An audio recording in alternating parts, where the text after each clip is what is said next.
The Renault Sandero Stepway has been around for a while, but what Renault have done is refreshed the range a little bit recently, and they brought in a new range topper called the Sandero Stepway Plus, which is the one we have on test right now. You've got the very familiar plastic wheel arch extensions over here, the very slightly raised ride height and body, and you can see the extra trim over here just to make it look a little bit tougher and off-road almost. Really nice looking mag wheels as well as an extra, and of course the Stepway roof racks, which are a standard on Stepway versions. You come round to the boot and you'll see it even tells you it is the Plus version over there, and you open up the boot to a boot area that gives you 314 litres of boot space in normal, or you can drop the rear seats 2/3, 1/3, and you end up with about 900 odd litres of load space as a two-seater bulk carrier hatchback, if you want to call it that way. The Stepway is powered by the very familiar 66 kilowatt 3-cylinder 900cc Renault engine, which has been around for a while. 66 kilowatts, 131 newton meters of torque with a turbo. But I have to tell you one thing about it is you've got to get used to driving the car, because you can find sometimes that the turbo kicks in with a little bit of lag and maybe at slightly higher revs than you may expect. So when you're wanting to take gaps, just be very aware of that fact. Otherwise, it really does perform well, whether it's in urban driving or even on the freeway, makes no real difference to you. Other than that, let's take a look on the inside and see what all the extras are that you get on the Plus version in particular. Traveling along the Stepway is a pretty smooth car to drive, actually surprisingly so.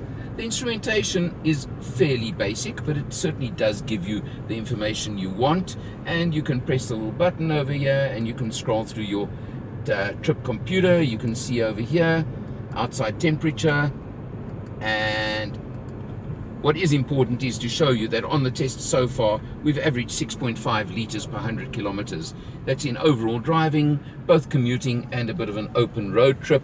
So I'd say it's a pretty good average sort of figure. Of course, where Renault do really make up a lot on the market is the standard touchscreen facility that comes on a lot of their cars these days.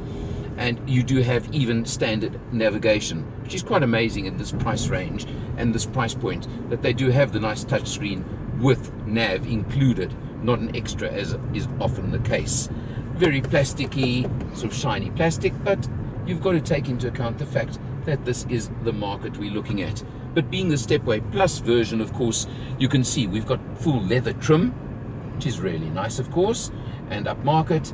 And the Stepway Plus also does have hill start assist as a standard on the car, and a couple of other features that do come in: electric windows all round, airbags. You've got 2 airbags, front driver and passenger airbag as well. So overall, it's a pretty comprehensive package that I'm sure you can notice and see, and pretty smooth, pretty comfortable. 5-speed manual gearbox, clutch very light, as is the norm in modern, smaller, lighter cars these days. So it's certainly pretty easy and pretty comfortable to drive.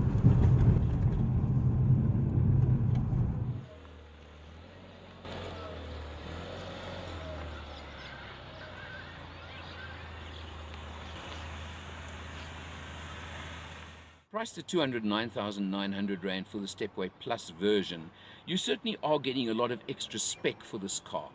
And it's market competitive. Yes, you do have competitors. You have, of course, the Etios Cross. You have in the Polo Vivo range, you have the Cross. And there are a number of others that come into this category. It's a pretty crowded category overall. Stepways, as such, actually start at 179,900. Which gives you the same engine, same gearbox, same spec mechanically, but you just lose some of the luxury items. So it's a question that you have to answer for yourself, exactly where you want to come in money-wise. Of course, you do get your standard Renault warranty, and you do get a 2-year, 30,000 kilometer service plan thrown into the deal as well, so don't ever forget about that.